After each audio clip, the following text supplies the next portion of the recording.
ಇವತ್ತು ಶಿವರಾತ್ರಿ ಹಬ್ಬ ಆಗಿದ್ದರಿಂದ ಸ್ಪೆಷಲ್ ಅಂತ ಕಡಲೆಕಾಳು ಉಸ್ಲಿನ ಮಾಡಿದೆ.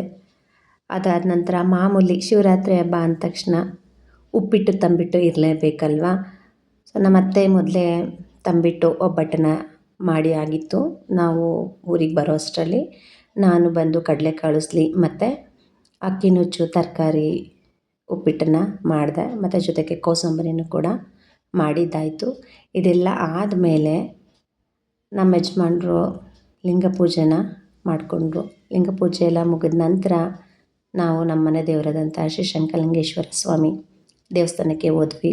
ಅಲ್ಲಿ ಎಲ್ಲರೂ ಸೇರಿ ದೇವ್ರ ಪ್ರಸಾದನ ರೆಡಿ ಮಾಡ್ತಾಯಿದ್ರು. ಮತ್ತು ಕಳಸ ಪೂಜೆನ ಕೂಡ ಮಾಡಿದ್ರು. ಕಳಸ ಪೂಜೆ ಎಲ್ಲ ಆದ ನಂತರ ಲಿಂಗಕ್ಕೆ ಅಭಿಷೇಕ ಎಲ್ಲ ಆಯಿತು. ಲಿಂಗಕ್ಕೆ ಅಭಿಷೇಕ ಎಲ್ಲ ಆದ ನಂತರ ದೇವರಿಗೆ ಮುಖವಾಡವನ್ನು ಧರಿಸಿ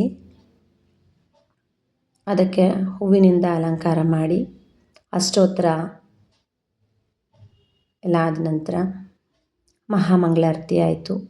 ಇದೆಲ್ಲ ಆಗೋ ಅಷ್ಟರಲ್ಲಿ ಮಧ್ಯರಾತ್ರಿ 2:30 ಆಗಿತ್ತು. ಆದರೆ ಮನೆ ದೇವರು ಪೂಜೆ ನೋಡೋದು ಅಂದ್ರೇ ಒಂದು ಖುಷಿ. ಹಾಗಾಗಿ ಶಿವರಾತ್ರಿ ಅಂದಿದ್ದರಿಂದ ಜಾಗರಣೆ ಇದ್ದೇ ಇರುತ್ತಲ್ವ. ಪೂಜೆ ಎಲ್ಲ ಮುಗಿಯೋ ಅಷ್ಟರಲ್ಲಿ 2:30 ಆಯಿತು. ಅಲ್ಲೇ ದೇವಸ್ಥಾನದಲ್ಲೇ ಪ್ರಸಾದ ಕೊಟ್ಟರು.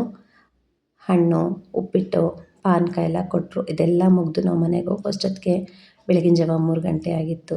ಇಷ್ಟು ಶಿವರಾತ್ರಿ ಹಬ್ಬದ ಸ್ಪೆಷಲ್.